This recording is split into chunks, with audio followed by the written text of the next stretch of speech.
ভুল তো আমাদেরই। আমরা দিতেও জানি না, নিতেও জানি না। নিতেও জানি না, দিতেও জানি না। দিতেও জানি না, নিতেও জানি না, যার কারণে আমাদের এই দুরবস্থা। আল্লাহর রসুল তুফানকে হার মানায়া দিতেন, রমজান এরকম দিতেন। 11 মাস আল্লাহর থেকে নিতেন এরকম। সত্য, পরীক্ষিত বলতেছি। যারা আসলেই মূল্যায়ন করে, আপনি ওদেরকে চিনেন না। ওরা যে 11 মাস কতটুকু কামায় আপনি এটাও জানেন না। আপনি, আমরা চিনি, অনেককে চিনি। আমার মহল্লার পাশে এক হোটেলওয়ালা আছে, ও রমজানের আজকে পুরা বোনাস দিয়া, বেতন দিয়া কালকের থেকে হোটেলে তালা মারবে। আমি ওরে জিজ্ঞেস করে দেখছি, আপনি 1 মাস বন্ধ রাখেন, বোনাস দিলেন, বেতন দিলেন, তো আপনি বুঝবেন না 11 মাসে কি কামান কামাই। আপনি বুঝবেন না 11 মাসে কি কামান কামাই। বেশি দূরে যেতে হবে না, মির্জা আব্বাসের বাড়ির কাছে একটা হোটেল আছে, ও রমজান মাসে খোলে না। অথচ আমার মহল্লায় দেখবেন পর্দা দিয়ে হোটেল খোলে। ও কয় টাকা কামায় রমজানে? বলেন কয় টাকা কামায়? কি কয়েক কোটি টাকা কামায়? না 2-4-20টা বাড়ি বানায় হেলাইছে এই মহল্লায়, না ঢাকা শহরে 10টা জায়গা কিনছে। সারা 11 মাস ডাক্তার রে দিতে দিতে শেষ, ঠিক না? হোটেলওয়ালা করে জিজ্ঞেস করেন, পর্দা দিয়ে হোটেল খোলে, কয় টাকা কামায়? চালারে জিজ্ঞেস করেন কয় টাকা কামায়। তো নিতেও জানে না, দিতেও জানে না। এই জন্য দেখবেন আমাদের ধনীরা জাকাত পর্যন্ত হিসাব করে দেয় না। জাকাত পর্যন্ত হিসাব করে দেয় না, কিন্তু চুপে চুপে বান্ডেল ঠিকই দিয়ে যায়। আমরা জানি, আমার কাছে খবর আসে, তো চুপে চুপে বান্ডেল মনে হয় বোঝেন না। হ্যাঁ, চুপে চুপে বান্ডেল ঠিকই দিয়ে, কেননা চিরকুট আইসে তো, না দিয়া কই যাইব, ঠিক না? নাইলে আবার হিসাব ভাঙ্গে, মানুষের নিয়ে বসে 20 লাখ কইছে, 5 লাখ দিয়া দেখি ভাঙতারিনি, ঠিক না? মনে হয় বোঝেন নাই। এই দেশে থাকেন, তারপরে ইশারা মিশারা বোঝেন না। হ্যাঁ, তো দ্বিতীয় সারা বৎসর ভালো করলো, একদিন আপনার চোখে একটু ভুলটা পড়লো, আপনি সারা বৎসরের তারে ভুল বানায় দিয়া মা বাপ 14 গোষ্ঠী এক করে ফেললেন। না করেন না? আমরা তো এই সমাজেই থাকি, দেখি তো। সারা বৎসর ভালো করছে, একদিন একটু উল্টা করছে, চোখে পড়া গেছে, মা বাপ 14 গোষ্ঠী এক করে ফেলছে। আবার কার ধাক্কাও দিয়া দিছে, ঠিক না? কি বলেন? না দেয় না? তো মানুষ অপরাধটাকে বড় করে দেখে, আল্লাহ তো আপনার গুনাহটারে বড় করে দেখলো না, এক লেখলো এক, কিন্তু নেকিটাকে কি করলেন? 10। দূর মিয়া, 10 কর্তিকা, 10 হইলেও তো মনকে বুঝাইতাম। 10ই যদি হইতো তো কোরআনে 100 কথা কর্তিকা আসলো। হ্যাঁ, মিয়া তো হাব্বা কর্তিকা আসলো। সাবা সানা বিলা ফি কুল্লি সুম্বুলাতিন মিয়া তো হাব্বা, 100 কর্তিকা আসলো। আবার 700 কর্তিকা আসলো। হ্যাঁ, আবার বেগারে হিসাব কর্তিকা আসলো। এটা তো আসার কথা ছিল না। মানুষ তো ভুলটাকে বড় করে দেখে, ঠিক না? হ্যাঁ, কি বলেন? সারা সময় ঠিক মতো আইলো, একদিন একটু 2 মিনিট দেরি হইল, আপনি ওটারে বড় করে দেখলেন। আমরা তো মাঝে মাঝে দেখি, বললে তো আবার কমিটিওয়ালা চেতা যাবে। এই কমিটি না, বাংলাদেশের মসজিদের কমিটি দেখি তো 2 মিনিট ইমাম সাহেবের দেরি হয়েছে, বাস দোলাই শুরু। কিন্তু আল্লাহ তো গুনাহটাকে বড় করে দেখলো না। এটা কি ভালোবাসা না? নেকিটাকে বড় করে দেখলো, নেকিটাকে তো ভালোবাসলো বিদায়। এগুলো সব ভালোবাসার প্রমাণ। আরো দেখানো যায়, দেখাইতে গেলে জীবন শেষ হয়ে যাবে, দেখানো শেষ হবে না। তবে এক জায়গায় দেখলে আপনি সবগুলা পাওয়া যাবেন।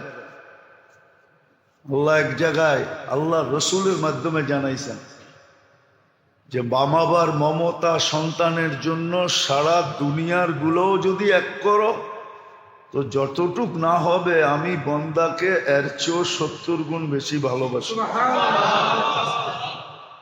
আবার মেসাল দিয়ে বুঝাইছেন, মুসলিম শরীফে মেসাল আছে, হাদিস আছে। উট হারায় গেছে, যার উপরে সবকিছু ছিল, মরুভূমিতে পানি ছিল, খাওয়া ছিল, সব প্রয়োজনীয় জিনিস উটের ভিতরে বাঁধা ছিল। উট হারায় গেছে, নৈরাশ হয়ে ঘুমায় গেছে যে মৃত্যু অনিবার্য, খামাখান লড়াচড়া করে লাভ নাই, আমি এনে ঘুমায় থাকি, মৌত যেন আইসা আমাকে সঠিক জায়গায় পাওয়া যায়। ঘুমের থেকে উঠা দেখে উট মাথার কাছে দাঁড়ানো, তো পুরো সার্কেটই উল্টে গেছে খুশির ঠেলায়। সার্কেট, সার্কেট বোঝেন তো না? মনে হয় এটাও বোঝেন না। এ দেখেন না, পাঙ্খা বাতাস নিচে লাগতেছে, সার্কেট ঠিক আছে, এটা ঘুরায় দেন বাতাস উপরে চলে যাবে, আপনি নিচে বসে খালি তাকাইতে থাকবেন। ওই ব্যক্তিরও সার্কেট উল্টে গেছে। আল্লাহকে বলতেছে, আল্লাহ আপনি আমার বন্দা, আমি আপনার রব।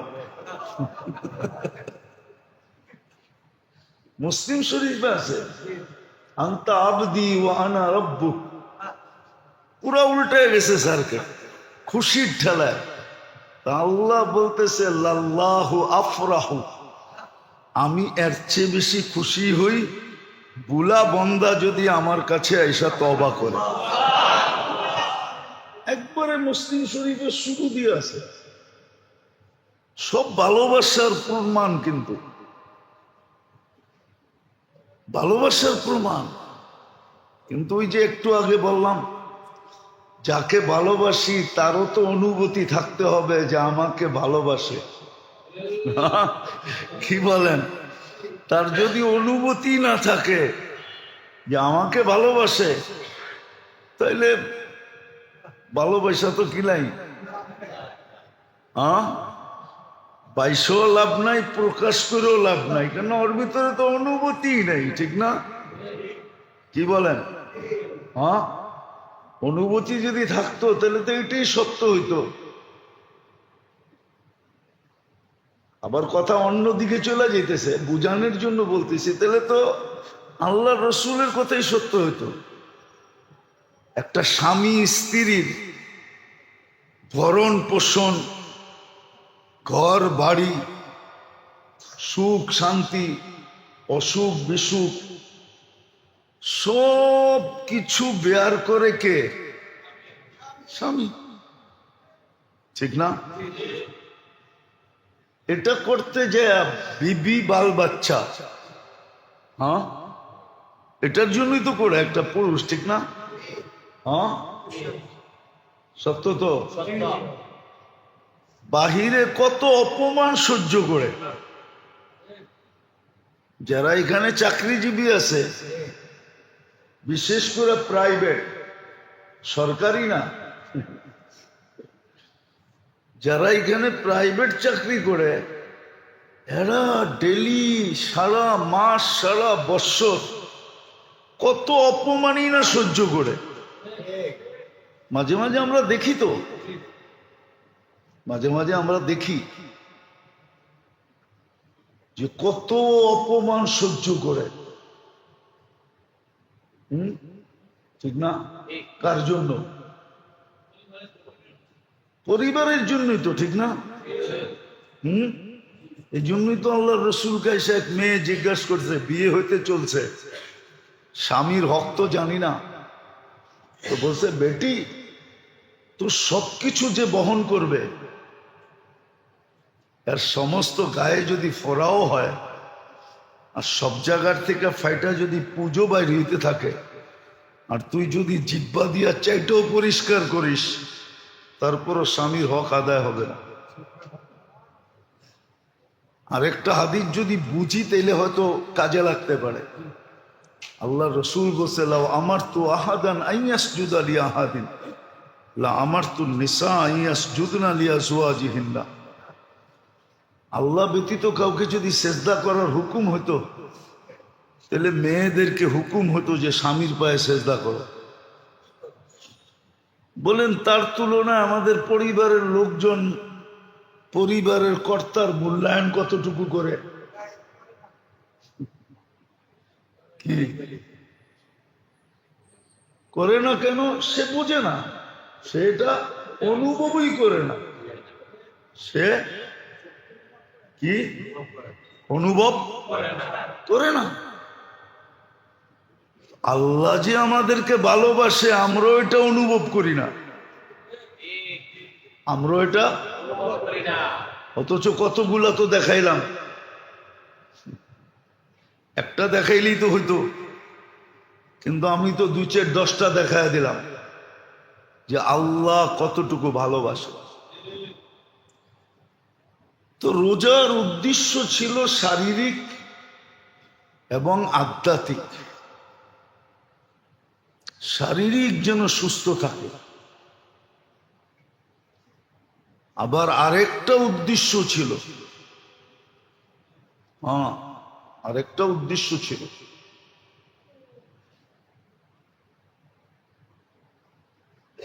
সেটা হলো রমজান যত সুন্দর হবে, সারাটা বৎসর এরকমই সুন্দর হবে। রমজানটা যত সুন্দর হবে,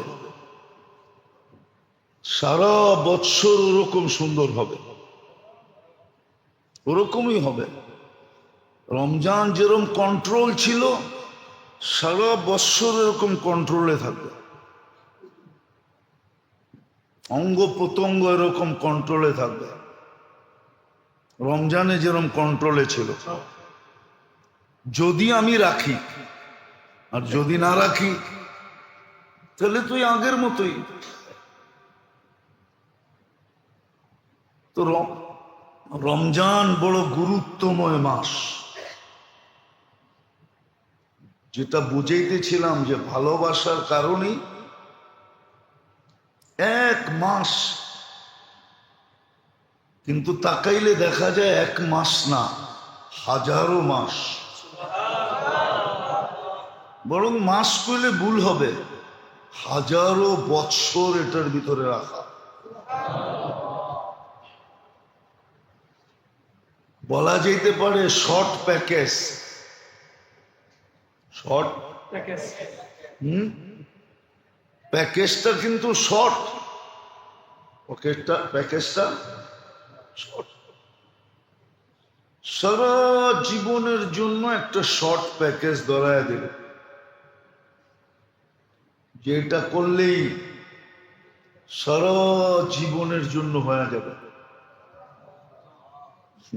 সারা জীবনের জন্য হয়ে যাবে। কিন্তু আবারও এখানে ওই কথাই, মূল্যায়ন করলে তো হবে, না করলে হবে কোত্থেকা? আমাদের কর্ম, আমাদের সবকিছু এটাই বোঝায় যে আপনি যতই দিতে চান, আমরা নিতে চাই না। আপনি যতই দিতে চান, আমরা নিতে চাই না। আমরা তো যেটুক পাইছি ওটুকলেই খুশি। দুনিয়া নিয়েই আমরা খুশি, দুনিয়া নিয়েই আমরা ব্যস্ত। নাহলে সত্য কথা এটা, সত্য কথা এটা যে মোমেন মুসলমান উম্মতে মুহাম্মদী রমজানে কাজ করবে, রমজানে কাজ করবে, রমজানে কাজ করবে। এটা আসলে যুক্তিতে আসে না, যুক্তিতে আসে না যে রমজানে সে কাজ করবে।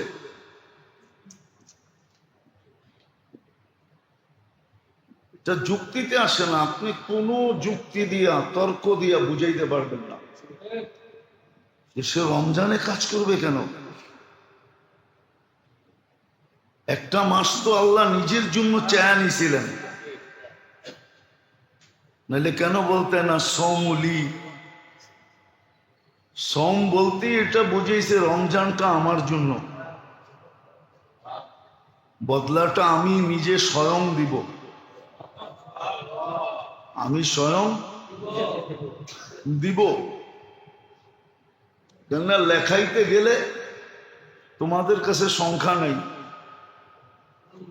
আবার হইতে গেলে হইতে এটাও পারে যে লেখাইতে যদি যাই তো তোমরা এত কাগজ পাবে কোথায়? এত কাগজও নেই, দ্বিতীয় এত সংখ্যাও নেই। রমজান মাসটা নিজের জন্য নিছিলাম যে 11 মাস আমি তোমাকে ফ্রি সার্ভিস দিছি। আমি তো দেখাইলাম 11 মাস ফ্রি সার্ভিস না। আপনি কি অক্সিজেন কিনেন? আপনি কি ডেলি কিডনি ডায়ালিসিসের বিল দেন? কিডনি তো ডেলি 36 বার ডায়ালিসিস হয়। আপনি কি পার শ্বাসে বিল দেন? আপনি কি খাওয়া স্বাদ টেস্ট করার বিল দেন? না গ্রান টেস্ট করার বিল দেন? না এক একটা অঙ্গ প্রত্যঙ্গ যে চলমান, যেটাকে ব্যয় করে আপনি কামান, আপনার অস্তিত্ব আছে যেখানে আপনার কামাই আছে। অস্তিত্ব না থাকলে আপনার সুস্থতা আছে তো কামাই আছে। সুস্থতা যদি না থাকতো, আপনার ব্রেন আছে যেখানে কামাই আছে। আপনার যদি ব্রেন না থাকতো, জানতো না মাঝে মাঝে যাইয়েন কাজে দিবে, জানতো না যাইবেন কক্সবাজার, ঠিক না? জুতা দেখার লেগা, ঠিক না? জুতা বোঝেন? ওখানে যে বুড়াও জুতা দেখায়, মনে হয় বোঝেন না। সারা বাংলাদেশ যায় তো, রং বিরঙ্গের যায় না। শরীরটা না বুড়া হয়েছে, মনটা তো বুড়া হয় নাই, তো বুড়াও বারবার তাকায়, ঠিক না? তো দেখলে বুড়ারে জুতাটা লম্বা করে দেখায় আর কয় খাটাস, এখনো ভালো আস নাই, ঠিক না? রাগ হয়ে যায় না? সারা বছর আপনাকে ফ্রি সার্ভিস দিল, ঠিক না? কে দিল? হ্যাঁ, যদি এই শরীরটা চালাইতে হইতো প্রযুক্তি দিয়া, প্রযুক্তি, বিজ্ঞান বিজ্ঞান বিজ্ঞান, টেকনোলজি বলতে বলতে গলা শুকায় দেয়। যদি এটা চালাইতে হইতো তাইলে বসতেন কত দানে কত চাল।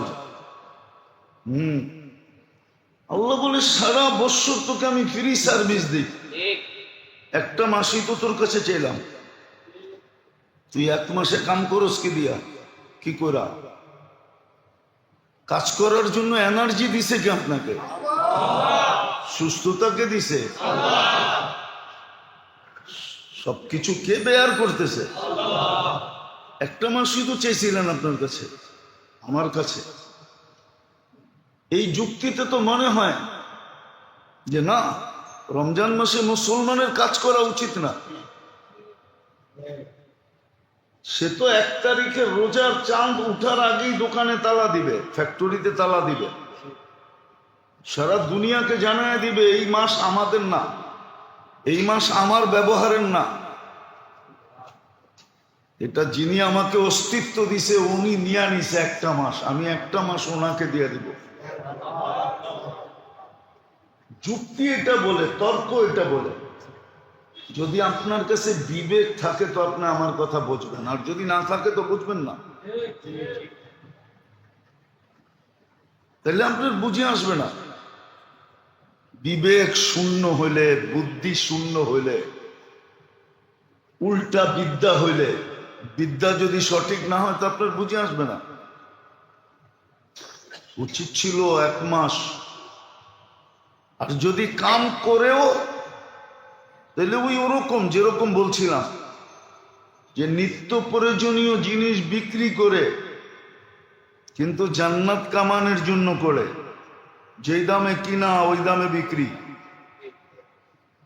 নাহলে আপনার একটা কথা যুক্তি দিয়ে বোঝেন, এক ডোক পানি দিয়ে জান্নাত কিনা যায়? কয় ডোক? এক ডোক কতটি?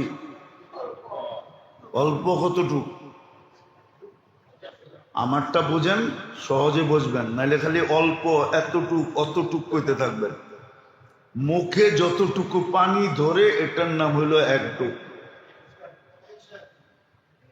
এতটুক পানি দিয়ে জান্নাত কিনা যায়? তাইলে তো এই মহল্লার বিত্তশালী আলারা, বাড়ি আলারা বাড়াটিয়াদেরকে বুক দিত, বলতো খবরদার আমার বাড়িতে থাকতে হইলে এক মাস ইফতারি পাকানো যাবে না। আরে কেন?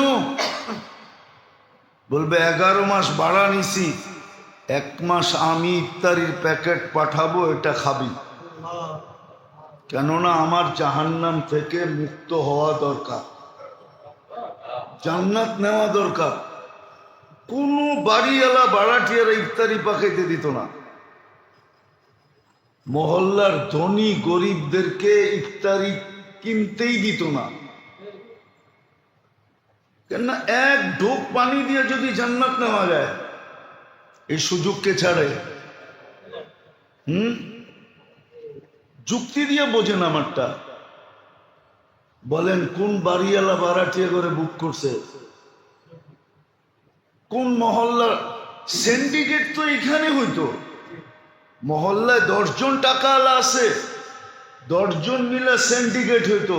হয়তো একজন বলতো পুরা মহল্লা আমার বুক, আইসা বলতো ভাই পায়ে ধরি, চল আমরা 10 জন মিলা করি। সিন্ডিকেট তো বাজারে হইতো না। এখন সিন্ডিকেট কোথায়? তেল আজকে 1 মাস ধরে পাওয়া যায় না।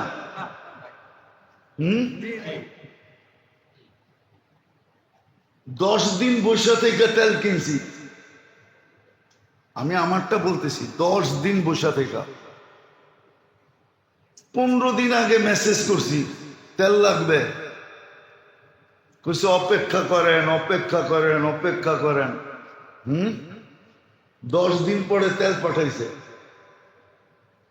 শর্ট শর্ট শর্ট কি? একদিন ফোন করছে, কয় তীর্থ দিতে পারবো না, আরেকটা ব্র্যান্ড আছে এটা নিবেন। তো বাজারে তো সিন্ডিকেট হইতো না, সিন্ডিকেট তো হইতো মহল্লায়, সিন্ডিকেট তো হইতো ইউনিয়নে।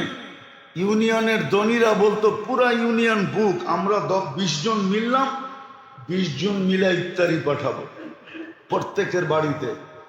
জান্নাত লওয়া দরকার, জাহান্নাম থেকে বাঁচা দরকার। আমার কথাটা যদি অযৌক্তিক হয় তো আপনারা বলেন অযৌক্তিক? কোন যুক্তি নাই।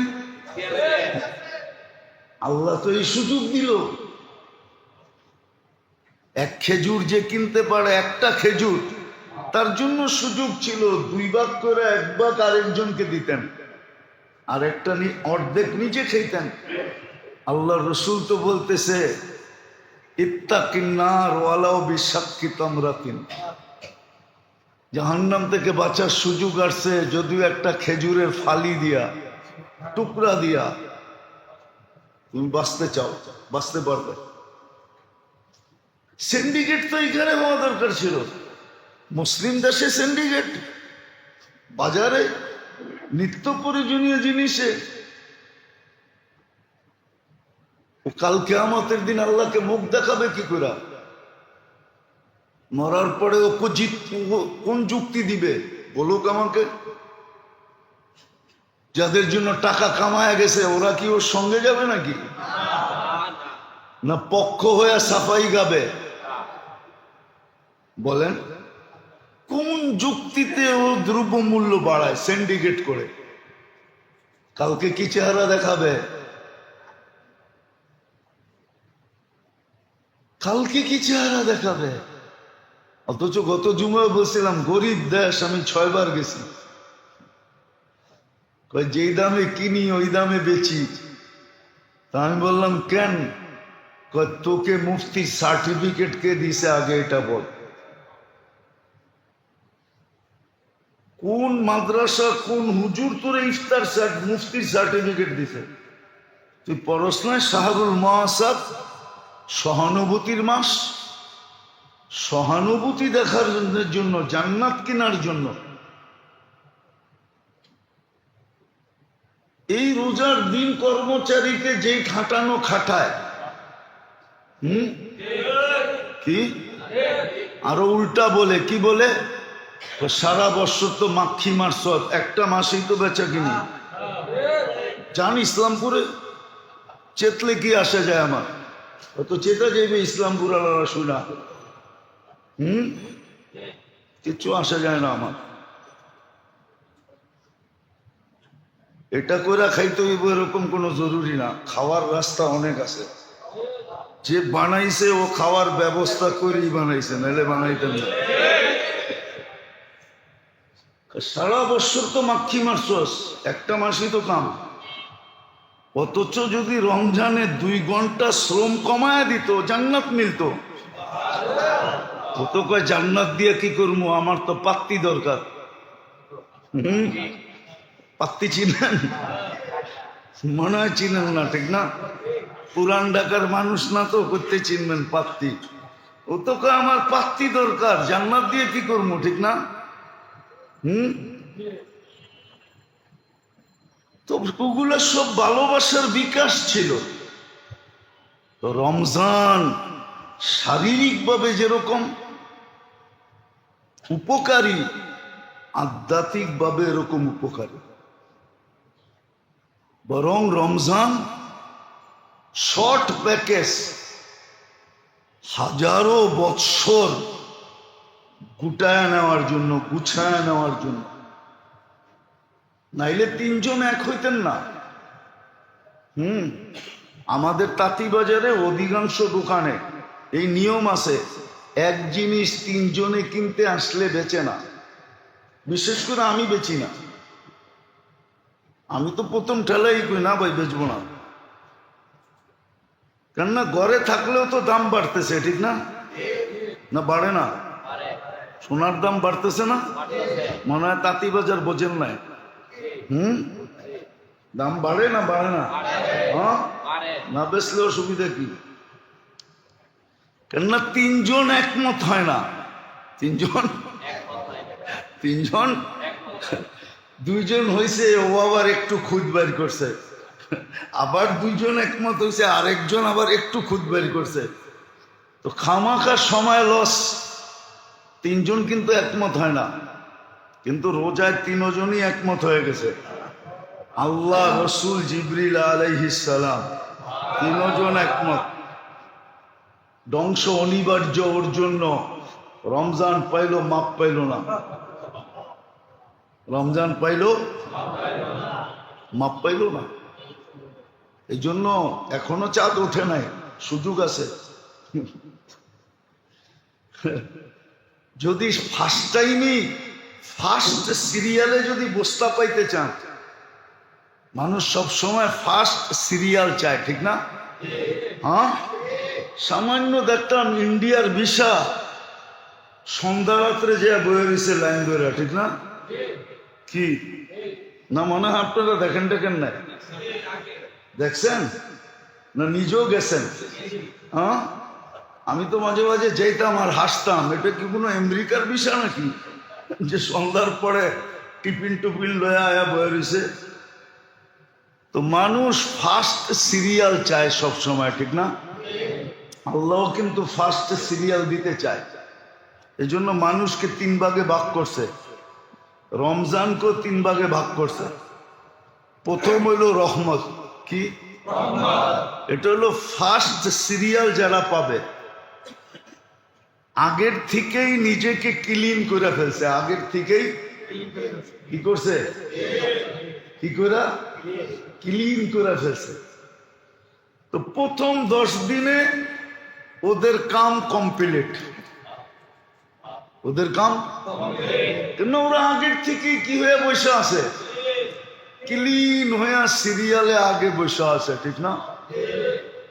ক্লিন হয়ে সিরিয়ালে আগে বসে আছে, ক্লিন ক্লিন হয়ে বসে আছে। তো ওদের জন্য প্রথম 10 দিন এখনো কিন্তু সুযোগ আছে। চাঁদ আমাদের দেশে ওঠে নাই, সৌদি আরবও ওঠে নাই, আজকে উঠতে পারে। এখন যদি মনে মনে তওবা করে ফেলতে পারেন, একবারে মনের থেকে সাচ্চা দিলে। হাদিসে আছে মুসা আলাইহিস সালাম দোয়া করতেছিল, তা আল্লাহ বলতেছে, মুসা এরকম কর্মকারী একজন এখানে বসে আছে, এর জন্য দোয়া কবুল হইতেছে না। নাম বলবো না, কিন্তু কর্মটা বইলা দিলাম। এরকম কর্মকারী, আরে কর্মকারী বোঝেন? এরকম গুনাহকারী একজন বসে আছে, এই গুনাহ করে সে। নাম বললাম না, নাম বললে বেইজ্জত হয়ে যাবে। আল্লাহ নাম বলে নাই, বলছে তুমি এলান করো এই কর্ম যে করো সে উঠা যাও, কেননা তোমার জন্য দোয়া কবুল হইতেছে না। সে মনে মনে ভাবতেছে উঠলেই তো দরা, উঠলেই পুরা মজমা চিনা ফেলবে, ঠিক না? কাল সকালে শহরে বেরোমো কেমনে? করি তো চুপে চুপে, কেউ তো জানে না, কিন্তু উনি তো জানে, ঠিক না? তো মনে মনেই বইলা ফেলছে, আল্লাহ তওবা করে ফেললাম, উঠলেই তো লজ্জিত হয়ে যাবো। তো দোয়া কবুল হয়ে গেছে। মুসা আলাইহিস সালাম জিজ্ঞাসা করতেছে, মুসা আলাইহিস সালাম তো একটু আল্লাহর সাথে কথা বলতেন না? তো কথা বলতে বলতে মানুষ অনেক সময় কি হয়ে যায়? কি ফ্রি হয়ে যায়, ঠিক না? তো মুসা আলাইহিস সালামও ফ্রি হয়ে গেছে। কয়েকটা কি কাহিনী কইলেন, দোয়া কবুল হয় না, অমুক ব্যক্তি আছে, অমুক কর্মের ব্যক্তি আছে, উঠা গেলে কবুল হইব। অন্তদি কবুল হয়ে গেল। আগের কাহিনীটা করারই দরকার ছিল, কি কবুল করে ফেললেই তো পারতেন। আল্লাহ বলতেছে, মুসা ছিল তো বিরোধ, কিন্তু চুপে চুপে সন্ধি কইরা ফেলছে, চুপে চুপে। আজকেও সুযোগ আছে, এখনই সন্ধি কইরা ফেলেন, চুপে চুপে মনে মনে তওবা করে ফেলেন, যাতে প্রথম সিরিয়ালে চলে আসতে পারেন। প্রথম সিরিয়ালে প্লেনে যখন উঠায় না, তখন যাত্রীকে পিছন থেকে বইরা নিয়ে আসে, পিছন থেকে বড়ে, মনে হয় বোঝেন নাই। প্লেনে যখন উঠায় না, তখন পিছন থেকে আগে যাত্রী উঠায়, বলে এত নাম্বার থেকে এত নাম্বার পর্যন্ত আগে আসেন। কেননা সামনে আলারা যদি আগে উঠায়, তাহলে দেখা যাবে ভিতরে হজবর হয়ে যায়। তো সিরিয়ালে উঠায়। আপনি যদি প্রথম সিরিয়ালে আসতে চান, তাহলে এখন মনে মনে তওবা করেন, আমারে শুনে করতে হবে না, মনে মনে তওবা করে ফেলে। তো প্রথম সিরিয়ালে রহমতের 10 দিনে আপনার কাম পয়টা যাবে, হয়ে যাবে। তো প্রথম 10 দিনে যাদের হয় নাই, ক্লিন হইতে পারে নাই, এদেরকে রহমতের পানি দিয়া ধুইছে। দ্বিতীয় পর্বে মাগফিরাতে ওদের কাম হয়ে গেছে, হয়ে গেছে, ঠিক আছে। বলে তৃতীয় দল হইল যাদের প্রথম সিরিয়ালে দাঁড়াইতে পারে না, এত ময়লা। এত ময়লা, এত গুনাহ খাতা, এত কলুষিত যে কয়েকবার এটাকে ধুইতে হইব। ডাইং ফ্যাক্টরিতে যান নাই তো কখনো, এই জন্য বুঝবেন না। আপনি আবার কইবেন আপনি হুজুর আবার ডাইং কি বোঝেন, ঠিক না? না, আমারে খালি মনে করেন না, ওলিও না আবার একবারে খালিও না। আমি এটি বুঝি, দুনিয়া ঘুরতে ঘুরতে অনেক কিছু বুঝা ফেলছি। তো দ্বিতীয় পর্বে যাদের কাম বনে নাই, ওদের কাম শেষ পর্বে বইনা যায়, মাগফিরাতে যায়, এতকুম মিনার নারে যায় কাম বইনা যায়। আল্লাহ 3 ভাগে ভাগ করছেন। তো যেটা বুঝাইতেছিলাম, রমজান শুধু শারীরিক না, শারীরিকের আধ্যাত্মিক না, আধ্যাত্মিকের সাথে সাথে শারীরিক। শারীরিকও আবার শর্ট প্যাকেজও। সারা জিন্দেগি গুছায় নেওয়ার জন্য, 1000 বৎসর গুছায় নেওয়ার জন্য একটা শর্ট প্যাকেজ।